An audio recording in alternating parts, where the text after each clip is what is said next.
आपण आयांनी मुलांना मोठं करत असताना अनेक गोष्टींचा बारकाईने विचार करायला पाहिजे. आणि त्यात सगळ्यात महत्त्वाचं म्हणजे मुलाला आणि मुलीला अनेक गोष्टी दोघांनाही शिकवायलाच पाहिजेत.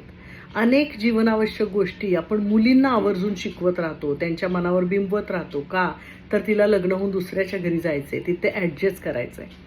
पण तसंच ते आपण मुलाला सांगत नाही. आणि मग काय होतं, मुलगा बिंदास रिलॅक्स लाईफ जगायला लागतो, आपल्याला गृहीत धरायला लागतो.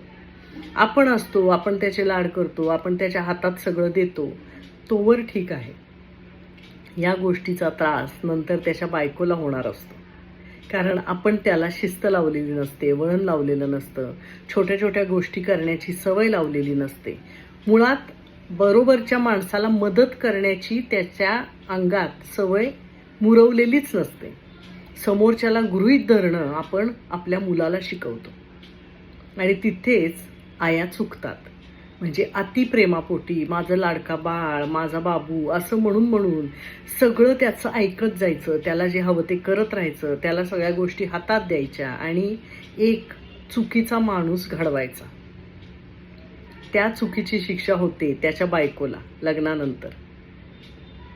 तुम्ही विचार करून बघा, जेवढ्या सतर्कतेने आपण मुलीला मोठं करतो कामाच्या बाबतीत, जबाबदाऱ्यांच्या बाबतीत, तेवढं आपण मुलांना करत नाही.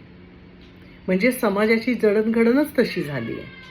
आणि हे आता बदलायला पाहिजे. कारण आता मुलीही सक्षम आहेत, स्वतःच्या पायावर उभ्या आहेत, बाहेर जाऊन काम करत आहेत, त्यांच्यावर पण अनेक जबाबदाऱ्या आहेत. त्यावेळी त्यांच्या खांद्याला खांदा लावून त्यांच्या नवऱ्यांनी म्हणजे आपल्या मुलांनी त्यांना साथ दिली पाहिजे, अगदी घरकामात सुद्धा. तरच त्यांचा संसार सुखाचा होऊ शकेल.